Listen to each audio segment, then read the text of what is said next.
Empezamos viendo el mundo startup y diciendo acá hay algo que parece interesante, hay algo que le puede servir a la Argentina y es importante apoyarlo. Así que había una cuota de altruismo, es decir, apoyemos a los emprendedores. Evidentemente entendimos que también había un negocio ahí. Si uno elige bien, invierte bien, tiene un negocio y era importante que eso fuese así. Cuando vos tomás un accionista es un préstamo perpetuo. Si tomo un descubierto es por días. Si emito un cheque es por meses o mes. Si invierto un pagaré por menos de un año, si emito una obligación negociable, si es sustentable mejor, estoy tomando plata por 2 años, 3 años, 4 años máximo, el máximo que yo vi. Si emito acciones, estoy tomando un socio perpetuo, que en vez de pagar una tasa de interés, pago un dividendo.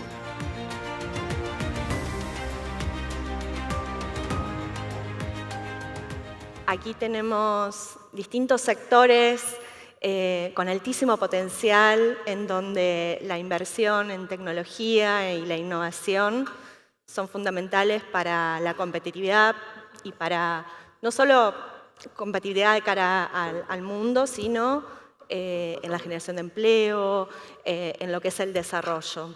Y tomar decisiones de inversión en innovación son decisiones a largo plazo que implican tener cierta previsibilidad. En una Argentina, Mariano, donde muchas veces lo urgente supera lo importante, me encantaría que puedas contarnos qué músculos o qué anticuerpos se desarrollan en las organizaciones para poder tomar esas decisiones, cómo lo han hecho en Adecoagro y cómo el empresario puede apostar por invertir en innovación en estos contextos en donde a veces no tenés esa previsibilidad. No, para mí estos contextos es Argentina, en definitiva. Siempre tenemos esta situación y al revés, es cuando más tenés que estar despierto en la innovación, en aplicar la tecnología que esté, en ser más competitivo. Me parece que la clave es eso y que el que el contexto sea volátil te mantiene las tensiones más altas, te mantiene la adrenalina a fondo y te permite generar empresas más competitivas, y por eso creo que hay muchas empresas en Argentina que pueden competir en el mundo a pesar de las situaciones que vivimos. Así que no lo veo a eso que sea una limitante, simplemente es animarse. Y después más puntualmente en Adecoagro, cómo tratamos de manejar o cómo vemos innovación y tecnología, es como que la tecnología para nosotros es lo que aplicás para ser más eficiente. O sea, cualquiera de nuestros procesos productivos, que tenemos muchos, cada uno de los que maneja cada proceso está mirando qué tecnología puede aplicar para ser más eficiente. Y en cambio la innovación lo vemos como que es parte de una cultura o parte de lo que nosotros necesitamos como compañía, tenerlo en nuestra sangre, en nuestra cultura, en nuestros valores, que cuando hablamos de innovación, para mí ahí es importante como 3 cosas. Una, aceptar los errores, o sea, permitirnos equivocarnos. Si nosotros no permitimos, si no es una organización donde si te equivocás está todo bien, en la medida que aceptes el error y trabajemos para trabajar para mejorarlo, me parece que es imposible que exista un espíritu de innovar, porque cada vez que estás innovando te equivocás algunas veces, si no es imposible. Después, el aceptar las preguntas, y por ahí el que más conoce de la industria nos impacientamos cuando te hacen preguntas que sentís que son idiotas o que no te... y entonces en una reunión le cortás el bocho a alguien, o por ahí más junior, o por ahí que la pregunta no... Entonces, ese tipo de cosas son las que nosotros, me pasan a mí obviamente, y tenemos que no permitirlas o que cortarlas o que trabajarlas, que permitir que existan la escucha, la pregunta, que parezca no tan inteligente, pero que haya que contestarla y que haya que generar un ambiente de escucha. Ese es a la hora de ir tomando las decisiones. Y por último, animarse a contratar gente mejor que nosotros, que cuando estamos contratando, cuando vemos a alguien que tenemos que hacer crecer, que sean personas mejores que nosotros. Por eso para mí esas tres cositas como que ayudan al espíritu de innovación dentro de una compañía que se va haciendo más grande, que por ahí cuando empezamos era mucho más fácil y después mantener esa cultura es importante. Hay que ir construyéndola. De lo que es agroindustria nos vamos al sector de infraestructura y logística, y si hay alguien que ha venido trabajando este músculo de la innovación en su empresa, Roberto, creo que ustedes en Murchison lo han venido haciendo. ¿Querés contarnos un poco cómo es el vínculo de la empresa con los startups tecnológicos? ¿Qué diferencias hay entre este vínculo con los startups, con proyectos más tradicionales, donde hay otra lógica, otros KPIs? Y en tu rol de líder, así como Mariano nos contaba recién lo que hacen en Adecoagro, ¿cómo trabajás esas barreras culturales que a veces existen en las organizaciones tradicionales a la hora de innovar? Bueno, primero, buenas o saludo a los que nos están escuchando. Nosotros hoy tenemos lo que aprendimos es un CVC, un Corporate Venture Capital, y a través de ahí es donde tratamos de concentrar todo lo que es la innovación abierta. Pero cuando empezamos no fue así. Nosotros empezamos viendo, o por lo menos no se hablaba de CVCs, empezamos viendo el mundo startup y diciendo acá hay algo que parece interesante, hay algo que le puede servir a la Argentina y es importante apoyarlo. Así que había una cuota de altruismo, es decir, apoyemos a los emprendedores. Evidentemente entendimos que también había un negocio ahí. Si uno elige bien, invierte bien, tiene un negocio y era importante que eso fuese así. Pero también pensábamos que a través de invertir y estar mirando el mundo de los startups íbamos a ver las tecnologías que impactaban las cadenas de valor que pasaban por nuestras operaciones. Y por eso que definimos un poco mirar los startups que pasan por las cadenas de valor de nuestras operaciones. Y pensamos que si estamos en ese mundo, por ahí tenemos una visión temprana de qué tecnologías pueden ser disruptivas para nuestros negocios. Y fue así que empezamos. Con el tiempo hicimos capacitaciones en temas de innovación, temas de creatividad, temas de colaboración y demás. Y evidentemente sí, son dos mundos muy distintos. Vos me preguntabas cómo es invertir en uno y cómo es invertir en otro. Para nosotros invertir en proyectos que son de nuestro core business en general, son proyectos que tienen para nosotros menos riesgo, no tienen temas como riesgo tecnológico, porque generalmente compramos la tecnología, y por ende nos animamos a que si no tenemos el capital para invertir en el proyecto, salimos a buscarlo, nos endeudamos y hacemos que el proyecto ocurra. No te digo que tenemos capital ilimitado para encarar proyectos de nuestro core business, pero lo buscamos o nos asociamos con gente de la industria para hacerlo. En lo que es startups, consideramos que el riesgo es mucho más alto, con lo cual acotamos nuestra inversión, tenemos tickets de inversión mucho más bajos. En proyectos normales, no sé, pueden ser varios millones de dólares, 10 millones de dólares. En proyectos startup, entre 200, 500 mil dólares por startup. Y básicamente lo que hacemos es nos proponemos un presupuesto anual para buscar startups e invertir ese presupuesto, digamos, que en nuestro caso es del orden de $1 millón de dólares por año, digamos. Y a partir de ahí tratamos de encontrar la mayor cantidad de puntos de vinculación con los startups, ya sea como proveedor, en algún caso, puede ser como cambiar algún proceso. Hemos tenido en algún caso con algunas startups que invertimos en transporte, finalmente adoptamos el TMS que tenía el startup, en el caso de Avancargo en Uruguay, y en otros casos tiene que ver con repensar el modelo de negocio, y después te puedo contar un poco más de eso, pero en resumen es eso. Muchísimas gracias.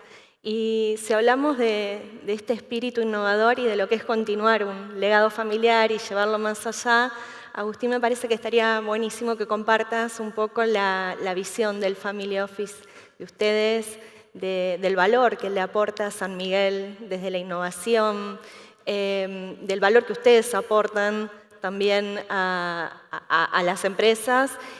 Y si querés contarnos algún ejemplo, caso concreto que hayan trabajado. Bueno, muchas gracias a todos. La innovación no es una opción, sobre todo cuando estás pensando en competir en el mundo. Y desde ese punto de vista, nosotros como Family Office tratamos de cuidar dos aspectos en la cultura de las compañías que nos parece importante. Uno es que el mérito esté en las ideas y no en el puesto. El que tiene la mejor idea es el que lleva adelante los cambios. Eso no es un proceso fácil, muchas veces hay estructuras de muchos años y cambiar eso lleva su tiempo, pero nos parece súper relevante. Y el segundo aspecto que nos parece relevante es, en un país con tanta volatilidad como la Argentina, mantener la mirada a largo plazo, poder mirar un horizonte que salga del resultado del año en el que está jugando.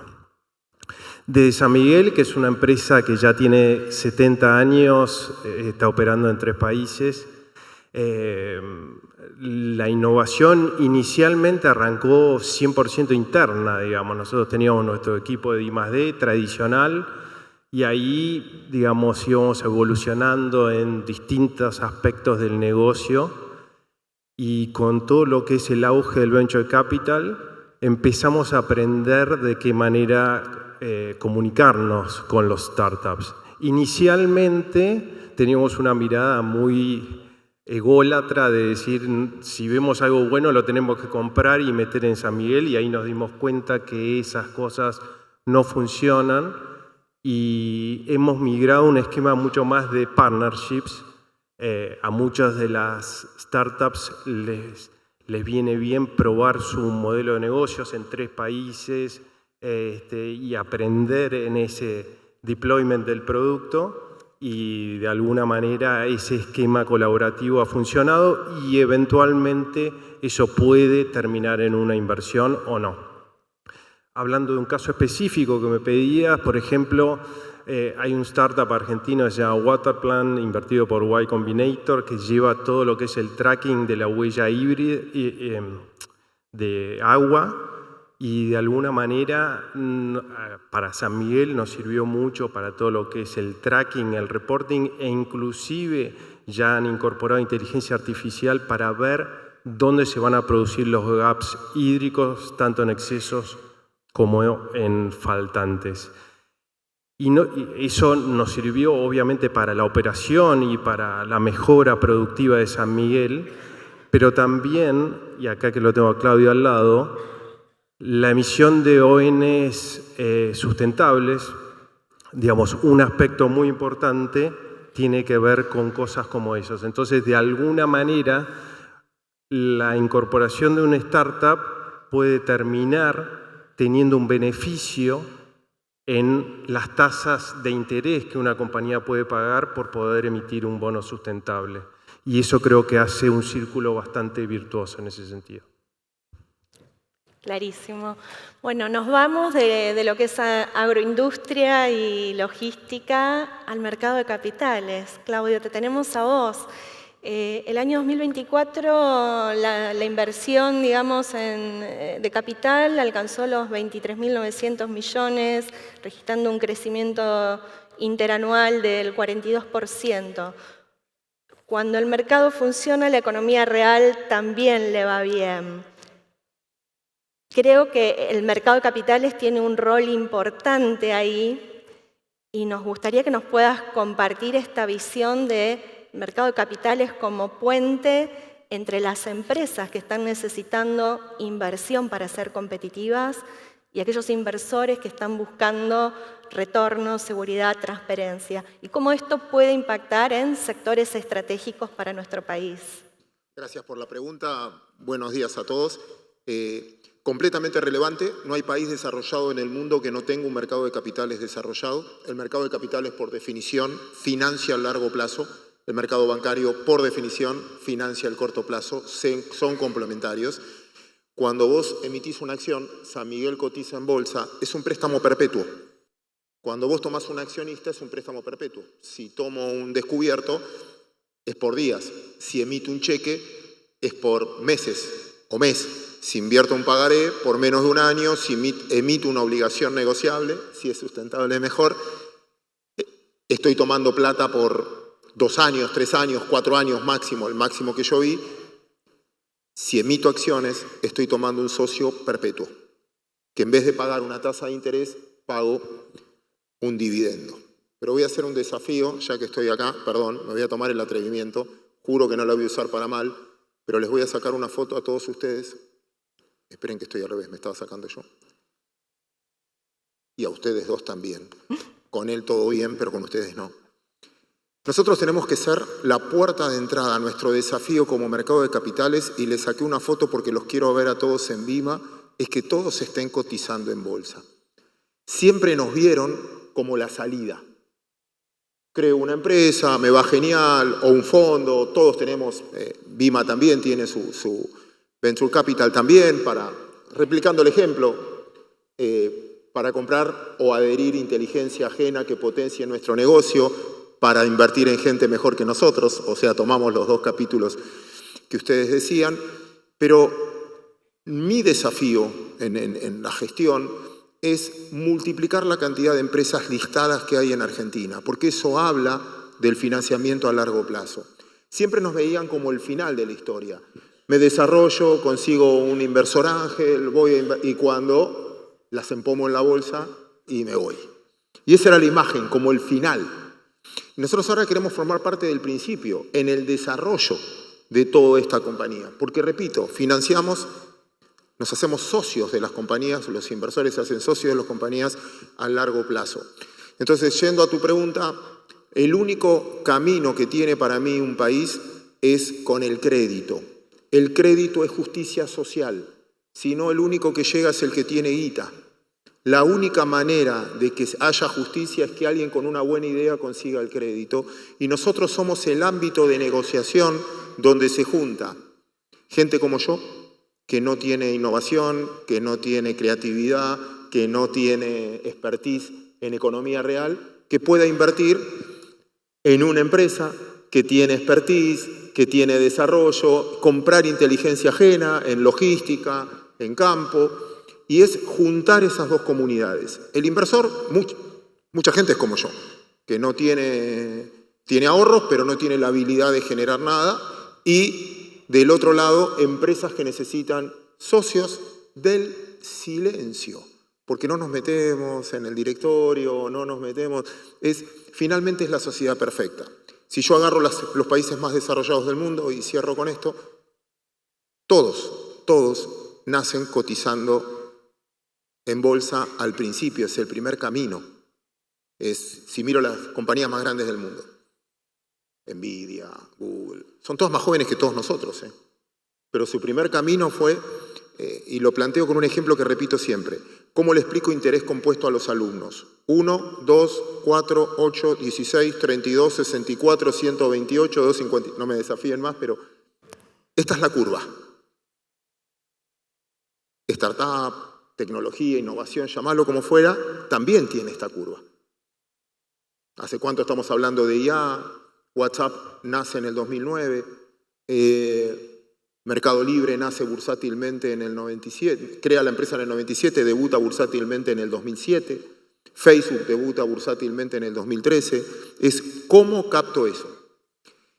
Y un ejemplo más que quiero dar y ya me callo. Este trabajo es de Morgan Stanley, me encantó y lo estoy repitiendo mucho. ¿Cuál es mi trabajo? ¿O cuál es el trabajo del mercado de capitales en este caso? Tratar de detectar el talento que viene. Y voy al ejemplo. Nosotros, últimamente se estudiaron 3 revoluciones industriales muy fuertes. La primera es cuando nace el automóvil. Y me preguntaron, en los 1900, cuando nace el automóvil, ¿cuál es la empresa que más guita ganó? Yo automáticamente contesté Ford, General Motors. ¿Saben cuál es la empresa que más guita ganó gracias al automóvil? Walmart. nace el hipermercado y empiezan a comprar a distancia. Segunda revolución industrial muy fuerte, Wi-Fi. Y cuando nace Wi-Fi, ¿quién se llena de guita? Y eso decimos, las que venden Cisco, Intel, Netflix. Lo que empezamos a usar, gracias a Wi-Fi, empezamos a usar. Entonces acá es donde nosotros decimos, bueno, IA, inteligencia artificial. ¿Qué es lo que va a revolucionar? ¿Dónde tengo que estar parado como inversor y encontrar ese camino? Y creo que ese es el desafío, el cuadro de resonancia que tiene un mercado de capitales. Perdón, creo que hablé mucho. No, estuvo súper. Y quiero volver un cachito más para que sigas hablando con todas esas caras que están en tu celular, que sacaste la foto. ¿Por qué un emisor debería ir a un mercado local y no a un banco o a un mercado exterior? Y ahí nos quedamos con esa foto. Porque si no cotizás en bolsa te pasan cosas malas. ¿Sonó amenaza? No. Muchas razones. Nosotros cotizamos en bolsa, pero no acá. O sea, arrancamos sin capital y todo nuestro crecimiento fue con capital que salimos a buscar, con socios, como vos decís, que son espectaculares, pero en un lugar donde las reglas son por ahí más a largo plazo, más estables. ¿Por qué sería acá? Te refuerzo. Buenísimo. Te compro la respuesta. Está muy bien tu respuesta. Ustedes eligieron Luxemburgo como sede y es la representación de seguridad jurídica. Uno de los motivos... Bueno, NICE como bolsa, ¿no? Como bolsa, lo importante es NICE. mercado. Está muy bien ese paso, pero decidiste cotizar, con lo cual me ayudás en parte de la respuesta. ¿Por qué deberías venir a la Argentina también? Espero que mejoren las cosas y te tiente venir también a la Argentina, no solo para arbitrar, sino también le estás dando la posibilidad a muchos argentinos que no tienen cuenta afuera o que no tienen acceso afuera a participar en tu compañía, a ser socio tuyo. Y te voy a dar un par de motivos más. Sé que ustedes ojalá estén en carpeta y algún día lo hagan y ustedes también están, ya los reté afuera. Pero ¿por qué ustedes deberían cotizar en bolsa? Te doy 5 razones. Y te voy a contestar con una pregunta, o a todos ustedes. Nombren empresas siderúrgicas sin repetir y sin soplar. Todos me nombran las que cotizan en bolsa. Hay 1000, pero todos conocemos el nombre porque los precios te lo pasan todos los días. Nada, todos sabemos qué es San Miguel y los años que tiene San Miguel. Te diría como publicidad. Argentina está en la 3ª generación. El abuelo crea la compañía, tiene 2 hijos, potencian la compañía, la superpotencian, porque el abuelo no sabía el idioma, venía, inmigrante, etc. Los 2 hijos, contador, abogado, nuevos contactos, 3ª generación. Uno tiene 2 hijos, otro tiene 3 hijos. Primer lío. Uno quiere, ya ¿cómo divido? ¿Mitad y mitad o por hijo? Este quiere estudiar música en el Bolsón. Este le encanta la compañía. Este se casó con alguien de un sexo o del otro, que todos los primos sospechan que no está enamorado del primo, sino que quiere, ya armamos la novela. Hasta que yo cuento este ejemplo y alguien me dice, pará, ¿y dónde metés los hijos del segundo matrimonio? Bueno, Argentina está en esa 3ª generación. No hay nada más justo que proteger a la próxima generación que cotizar en bolsa. El que quiere queda adentro, el que no vende, y el precio lo pone el mercado. No es una discusión entre partes. Conseguís plata mucho más barata. Al cotizar en bolsa, el riesgo crediticio es mucho menor. Y repito, le das la posibilidad al resto de la gente a ser socio. Yo hace poco me tocó entrevistar, que está acá, y voy a vender el panel que viene, Marín. Nada, salí, lo escuché, me dio pasión y dije, ¿cómo no voy a tener acciones de esta compañía? O si lo escucho a él, ¿cómo no voy a tener? ¿Cómo no? Bueno, es darle la posibilidad a otros habitantes a ser socio de lo que yo no sé hacer y no voy a poder hacer.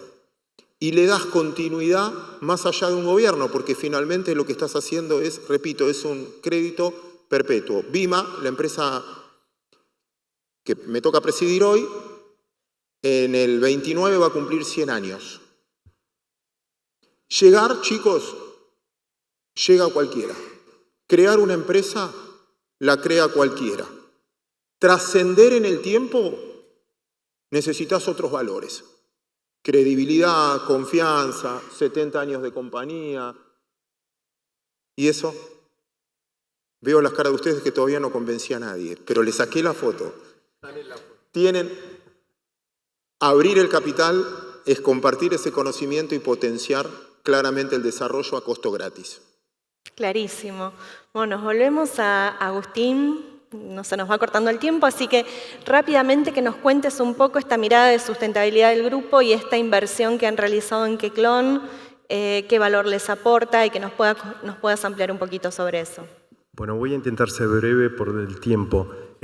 Queclón es una empresa de biotecnología creada por científicos del CONICET que tuvieron una experiencia de trabajo en Silicon Valley y decidieron volver a la Argentina a crear su propia empresa. Es una empresa que produce enzimas industriales para los principales segmentos de negocio de Latinoamérica: agro, alimentos, energía, etc. Y entonces ahí lo que vimos es que, digamos, en esta compañía el potencial de agregado de valor sobre los sectores donde Argentina y Sudamérica son más competitivos. Y ahí, digamos, dentro del cap table somos 3 family offices argentinos en los que estamos, junto con un fondo de venture capital. Y a esta compañía, a estos científicos que son de clase mundial, le pudimos agregar esa mirada a largo plazo, un management profesional y la salida y salir a competir al mundo, y es el proceso en el que estamos hoy.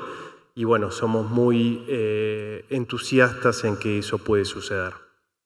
Muchísimas gracias. Bueno, vamos cerrando ya nuestro panel, les agradezco a todos. Me encantaría que podamos, el que se anime, dejar un mensaje a la audiencia sobre, por qué es importante hacer competitivas nuestras empresas invirtiendo y en dónde aconsejarían o cuál sería el mayor desafío en este ciclo en el que estamos transitando.